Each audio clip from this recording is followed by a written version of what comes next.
Welcome to the Tech Talks Daily Podcast, where you can learn and be inspired by real-world examples of how technology is transforming businesses and reshaping industries in a language everyone can understand. Here is your host, Neil C. Hughes. Welcome back to the Tech Talks Daily Podcast. Now today I met the inspirational Jaeson Schultz, who is a technical leader for Cisco Talos Security Intelligence and Research Group. And he's one of those uber cool guys that you could just chat with for hours about Web3, blockchain, Metaverse, security, and just chat with him for hours and just proper geek out. So I invited him on the podcast to learn more about the group and how it's dedicated to advancing the state of the art of threat defense and enhancing the value of Cisco security products. But I also want to learn more about Jaeson, his story, what he loves doing in his pastime. He's got so many cool stories. And as a bit of background, he has over 20 years of experience in information security, and experience ranging in everything from hardware hacking, log analysis, security policy recommendation, to thwarting of misuse of internet application layer products such as DNS, HTTP, and SMTP. What I'm trying to say is, this guy knows his stuff, and he loves doing it too. So buckle up and hold on tight as I beam your ears all the way to Vegas so we can speak with Jaeson now. So a massive warm welcome to the show. Can you tell the listeners a little about who you are and what you do? Yeah, certainly. My name is Jaeson Schultz, and I'm a technical leader with Cisco's Talos Group, and I'm in the outreach team. So one of the major things that I do is try to keep track of new things that are happening with regard to cybersecurity, new forms of attack, things of this nature. And then I go out and try to tell people about it so that defenders can be better prepared to protect their networks. And you're not only doing all that cool stuff, because after doing a little research on you, I also learned that you hold a amateur extra radio license from the FCC. I feel like there's a story there we need to explore. Can you expand on that? Yeah, computer security is not my only hobby, and actually it's my grandfather had a radio set up, and I remember going to visit him when I was a little kid, and he actually had an antenna that you would crank up, and I was always fascinated by that. So eventually I ended up studying and passing my test, and this was back when you still had to pass the Morse code exam as well. So I just barely passed the Morse code exam, but they have this really wonderful program through the FCC where you can actually apply for and get your if a relative had a call sign, you can actually get their call sign assigned to you if it hasn't been back in the pool and reassigned to somebody and as an active call sign. So I was actually able to get my grandfather's call sign, which is K8YJO. But I've had that for about 20 years now. It's almost time for me to renew my license, but it's definitely one of those hobbies where it kind of touches the edges of the things that I already do for Cisco. Yeah. And, some of the things, packet radio stuff, satellite radio, software defined radio. I even took a class from, I believe it was Michael Osman at Black Hat, and it was all about software defined radio stuff. And so that's just a bit of a hobby for me, something that takes me a little bit outside of the zone where I live, most of the time for working for Cisco. How cool is that? Love it. And you also have over 20 years of experience in cybersecurity. So I've got to ask you, what are the biggest changes that you've seen in your career? It's gotten a lot bigger. Back in the early days, everybody was a general practitioner, right? I remember I was living in Las Vegas. I went to UNLV. I had a scholarship for diving. I was on the swimming and diving team here in Las Vegas.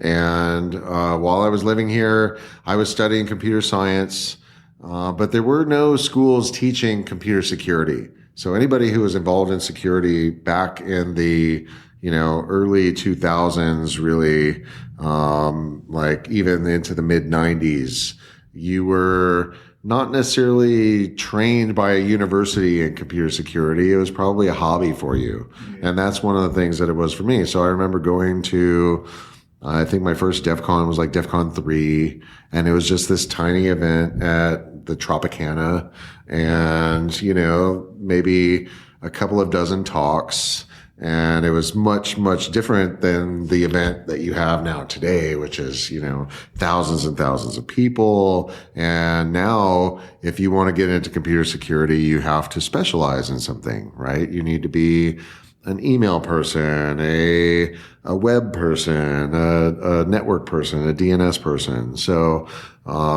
it's definitely gotten a lot bigger and a lot more specialized. And I kind of attribute that to just kind of the spy versus spy nature of what it is that we do, right? It's this constant arms race where attackers come up with some new clever way of attacking, and then defenders come up with some new clever defense against that. And then it's like, then they have to one up each other. And it's this never ending kind of cycle. And so it's really been entertaining just to see attacks that persist, attacks that go away, new attacks that come out. I'm constantly fascinated by that bleeding edge of where the attackers are trying new things. And on that very topic, what are the current trends around the threat landscape that you're seeing at the moment? So, one of the things that I've been seeing is an increased focus on the supply chain. So it makes sense if you are an attacker and you're going after a particularly valuable target. Maybe you don't want to go attack the castle gates directly, right? You want to go in by some sort of subterfuge or some clever way. And that necessarily means, like you're going to have to find a third party who is trusted by your intended victim. And so I'm seeing, in a way, this was the domain originally of nation states. And now you're seeing more and more just everyday criminal gangs going after things like supply chains. So again, it's that arms race where things are constantly, the technology is filtering down to everyday people. And then it's becoming much more consequential because you don't necessarily need to have the expertise in order to launch some of these attacks. Like if you go into, and ransomware is another good example. I would have hoped that we would have been able to fix the ransomware problem by now. Like if you make backups, you should be okay. But then the ransomware operators, they're clever. Now they're exfiltrating your data and holding that like, well, sure, you might have backups, but would you want us to publish everything that we stole? And that's enough incentive to get other organizations to pay.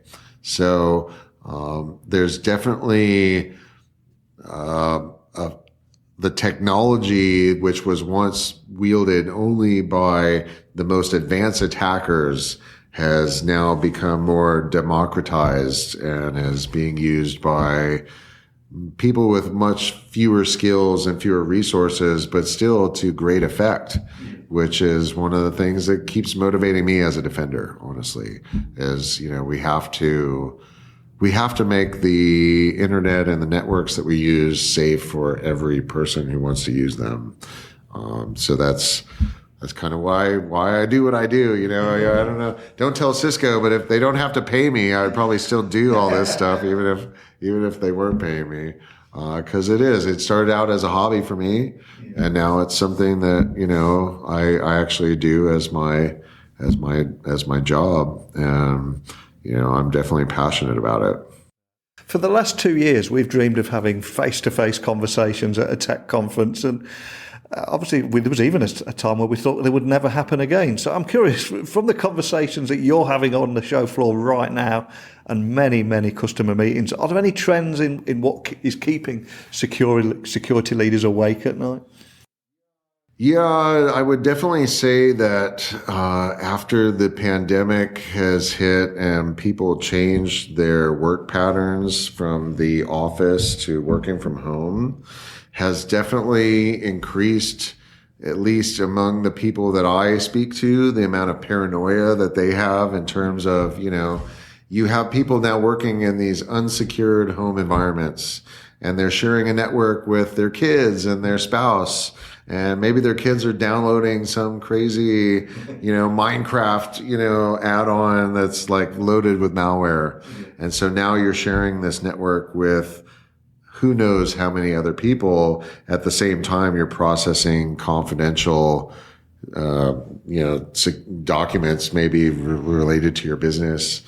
So the risk is that you now have this different environment that spans, thousands potentially of locations that you need to try to secure, which makes it harder. But I also feel like it makes us better as defenders, because there was always a need for people to pay attention to what's happening to their network and to see that, okay, Joe is logging into the database. Okay, that's fine.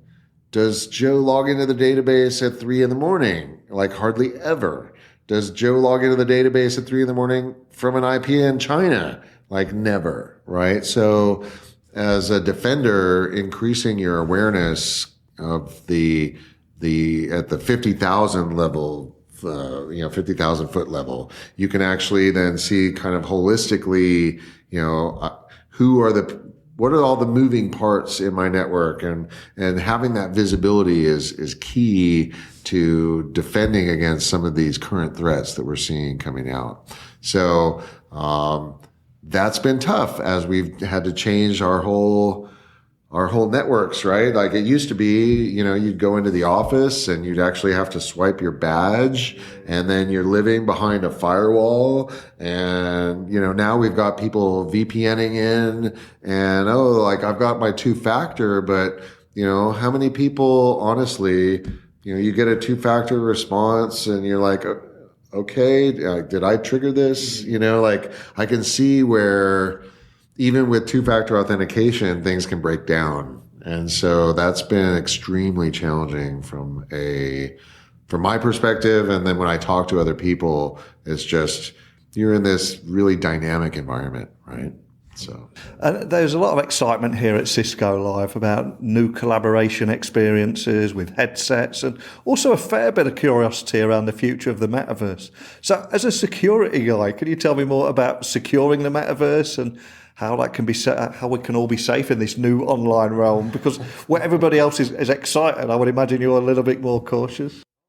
I am, but I'm not. So I will let you in on one of the secrets of doing threat research, at least from my perspective. I put myself out there, and I put myself out there in strange ways sometimes because I want to invite the abusers to target me first, because I am in a position to actually maybe be able to do something about it. So I have jumped into Web3 stuff. I've got several parcels of land in Decentraland. No. I have several NFTs. I've been playing around in the space just so that I can see what are kind of some of the scams that are going on. How are people being fooled? What is really the essence of this technology, and why is this different than what has come before? Mm-hmm. And when you look at, I'm actually really genuinely excited by some of this. And if you take away all the pictures of apes and all the financial shenanigans that go on, and if you look at it from just a strictly technological standpoint, this is the first time that we've ever been able to write programs that can live anywhere in the world, that can actually work against a database, a global database, which anybody can pay money to place information into this global database. This is the blockchain. This is Bitcoin. This is Ethereum. You can put information into there if you pay enough money. And then other programs, no matter where they live, can validate against that, can work against that. And this actually represents, in my mind, a pretty historical technological advance. Previous to this, most databases that could be accessed worldwide are in private hands. This is your database of users at Facebook, or you imagine the databases they have in places like eBay and things of this nature. But this is the first time we've had this transparent sort of blockchain that you can work against. And from a just purely technological standpoint, it's brand new.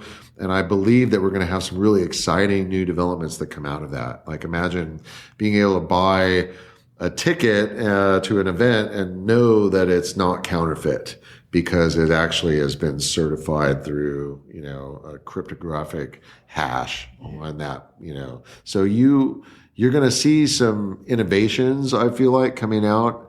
We're not going to instantly be in this 3D paradise, that's going to change all of our lives overnight, but we are going to see little bits incrementally coming out. We just had a poll in the media panel that we did that said that, like the number one thing that people are looking at are like virtual reality and augmented reality applications.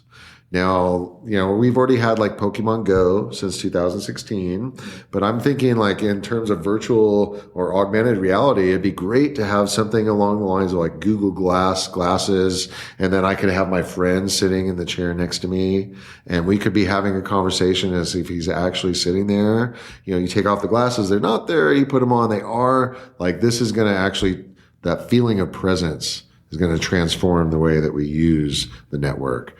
And I'm extremely excited about it and extremely passionate about it. I know some people think that it's all a scam, and that's okay too, because again, some of these silly things that go on, pictures of apes that are worth millions of dollars, I agree, kind of strains your ability to even believe that this thing could be even possible. But I encourage people to look at it from the technological standpoint. There is some fascinating new developments happening there. And, now that things have cooled off, the crypto has come down from the stratosphere. It's going to give us all time to catch our breath, and we're going to actually let some really fun innovations kind of come to life now, is what I think is going to happen. So have you appointed a virtual architect for your Decentraland? I haven't. I'm actually trying to learn like Blender, and there's all these different, 3D applications. You know what I have? I've been looking at 3D sort of mapping software where you can actually use like the LiDAR and maybe some add-ons to like a tablet, and you can actually scan objects in 3D and then import them into places like Decentraland. So like when you can do things like that, it's really going to change, just, hey, here's a lava lamp that I scanned. I'm going to put that in the corner of my office in Decentraland. You know what I mean? So it's going to be fun, actually. Just moving on a little, can you tell me a little bit more about the kind of solutions you have at Cisco and how you're going to be addressing many of the security challenges that we've discussed? Yeah, so inside of Talos, we have, I come from an email side, but I've gotten into web and DNS. I mean, there's literally experts in every different type of technology around. And so inside of Talos, we support, we are the threat intelligence that drives most of the Cisco security products. And there's a lot of different types of products, right? Again, like DNS security, web security, email security. And the threat intelligence that we develop for one product looks quite different than the threat intelligence that we develop for other products. So we spend a lot of time trying to defend against attacks in multiple different layers. And that's kind of really necessary today, because attackers are, as we've seen, extremely persistent. They will keep trying until they get in. And as a defender, you have to be right 100% of the time, or you need to have a plan for when things go wrong.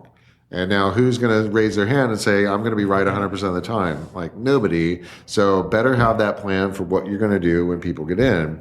And that means you need to have multiple different layers that can catch these people. They might be able to beat one layer of your defenses, but you have now other layers that are kind of overlapping. And now you can say, well, you might have gotten past this alarm, but you tripped that alarm, and now I can respond in an effective way. And so a lot of what we're doing inside of Talos is designing threat intelligence that can stop attacks in multiple different places simultaneously, right? Like, here's an email that comes in, and it is an email attack. So of course, we're going to be pushing intelligence out to our email security devices to say, if you see emails like this, do not let them through. Yeah. However, inside of that email is maybe a hyperlink to a malicious web server, or maybe there's an attachment that's malicious. So now we're also going to be pushing out intelligence to, our web security products. Do not let people visit this domain, or our AMP endpoint products. Do not let people visit this URL. Or here is a bit of malicious code. If you see this, do not let this pass, right? So you might have an attack that comes through one vector that results in threat intelligence that goes out in multiple different layers, because we're constantly trying to find many different ways to stop a single type of attack, right? And that's really, I feel like, where we excel in Talos, not to toot our own horn or whatever. But that's really, again, like the people that I work with and inside of Talos, like, yes, it's great. We sell security devices and it's great to be able to make a living doing that. But at the end of the day, everybody that I work with is interested in increasing the level of security for everyone. Mm-hmm. Do you know what I mean? It's more about thwarting these bad guys than it is about making money at the end of the day. And so we coordinate with, the CTA, or we've got a lot of other external organizations that we work with, even our competitors. Some of these researchers there are friends of ours, and maybe even formerly worked with us at Cisco. It's a small world. And so we will even reach out to these people personally and be like, hey, here's what I'm seeing. We need to take these guys down and make it so that they cannot continue this malicious activity. And another big topic here at the conference, of course, is hybrid working. We're hearing it mentioned all the time. And as hybrid working becomes the norm, where anyone can work anywhere, any device at any time, any location, are there any security trends around that's keeping you up at night?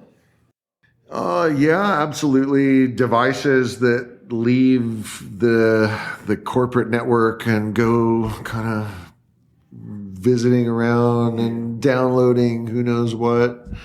I mean, there's always a risk there that you're going to pick up something. I mean, look at the real world analog with the COVID stuff that's been going on, right? Like last week we had RSA, and then this week we have Cisco Live, and even just a couple of my counterparts who were traveling from Cisco Live picked up COVID, and then they dropped out. They weren't able to come to this conference. So, I mean, the real world is a dangerous place, and these devices, you can only protect them when they're outside your direct control so much. And so then you have to rely on not only whatever technology you have in place, but you also have to rely on your employees not to do dumb things.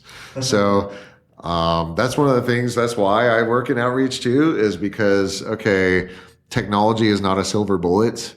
If there was a box that we could plug in and everything would be secure, then we wouldn't even have, I wouldn't have a job, So the reality is, unfortunately, that technology can only go so far, and that you have to pair that, I would say, in equal parts with education.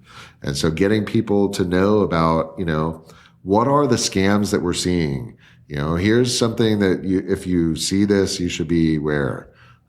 Here are, and to that degree, some organizations, including Cisco, will do things like send phishing messages to our own employees just to try to get them to be, hey, this was, there were things about this message that you maybe could have spotted that maybe would have clued you in that it wasn't legitimate, because the reality is, at the end of the day, an organization like Cisco is under constant attack. And unless we can make sure that our employees are aware of these types of things that are going to be targeting them, sometimes even personally, then we're not doing our job as security professionals, right? And so these people working from home, again, I mentioned earlier, I work from my home network. My kids download stuff. I'm lucky enough to be running Cisco security technology from home, and kind of like a dog food sort of a way, so that I can test it out and I get to see, when alarms go off, I can respond to them. But how many employees don't have that, or aren't at that level where they even care, right? I mean, I would say a large number of people. So it puts extra stress on your security teams to have that visibility over what's happening in your network and be able to respond appropriately. Although there is a lot of danger out there online, let's end on a positive note. What excites you about the future of security, and also your role in that future too? I think that over time we are slowly solving certain problems For example, people have chosen bad passwords for forever, right? I mean, if you look, and you can look this up on Google and stuff, like the worst password of 2000 whatever, and invariably for the last 20 years, it's been 1, 2, 3, 4, 5, 6 has been like the top of the list of bad passwords every single year. And then it's in the media and people hear about it. And then what do? They go back and they choose 1, 2, 3, 4, 5, 6. So clearly something is not working here and we need to come up with a new way. And so out of some of the work that I've done in the Web3 technologies, for example, when you connect to the Decentraland Metaverse, they don't ask you to sign up with a user account and now they've got their own set of database of users. No, what they do is they have you connect using your cryptocurrency wallet. Now that also functions because it's a wallet, it can hold all of your belongings. So it's actually pretty clever because you can store things in it. And because you need to protect it, you don't want people to steal all your things, you're going to keep track of it. And if it's a hardware wallet or software wallet, there's a password that protects the entry. So it's both something and in some cases, like a hardware token, something you also have. And so it's a bit more secure in that now I'm not going out to websites and signing up for an account and saying, okay, 1, 2, 3, 4, 5, 6. It's like connect your wallet and now this is your identity. Okay. So with that, this eliminates a whole segment. Like there are people out there who steal passwords and then go to random sites thinking exactly what people do. They use the same password everywhere. So if I stole your Twitter password, maybe it's also your bank password. Maybe it's also your email password. Do you know what I mean? Totally. And honestly, I hate to go back to the dark side. There are some criminals out there who specialize in such a low level of crime. Like I've found criminals who are trading in stolen Netflix passwords. Now I have a difficult time getting law enforcement interested in actual bank robbery. Yeah. How hard is it going to be for me to get someone to care about stolen Netflix accounts, right? It's like sometimes drives me mad. So I love the fact that working at Cisco Talos, I can actually make even those criminals who are stealing Netflix passwords, I can make their lives a little more difficult. Do you know what I mean? Maybe I can't get law enforcement on them, but I can, shut down their networks. I can take away, some of their accounts and at least make their lives a little more difficult, which, again, that's kind of at the end of the day, we just want to make things a little bit safer for everybody. Amen to that. A beautiful moment to end on. But before I do let you go, for anyone wanting to find out more information on anything that we've talked about today, stay up to speed with the developments, etc., what's the best place to go to? So talosintelligence.com is one-stop shopping for everything Talos. And I encourage, we have white papers, we have a podcast on there, Beers with Talos, where you can actually listen to some of our executives and top level engineers discussing some of the latest security concerns of the day. So it's really, you get to kind of pick their brains, which is really fun. As well as blogs, some of the blog content that I've written, including a blog about the Metaverse and, some of the various things that I'm working on, will appear on there as well. So talosintelligence.com is one of the sites. If people want to get a hold of me personally, I'm on Twitter at Jaeson Schultz, JaesonSchultz.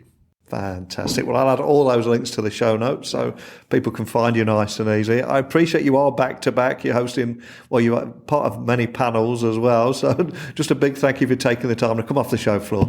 Yeah, I appreciate your time. Thanks for having me. See what I mean? What an amazing, incredibly cool guy. And I do hope I can just grab a beer with him at a future event or when our paths meet again.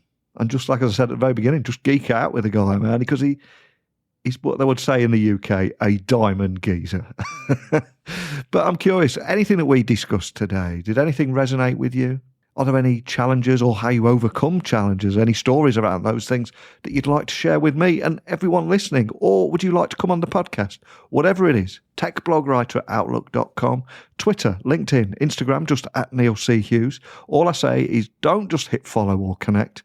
Let me know you listen to the podcast. Maybe you even met me here in Vegas. Just give me a gentle reminder and I'll get straight back to you.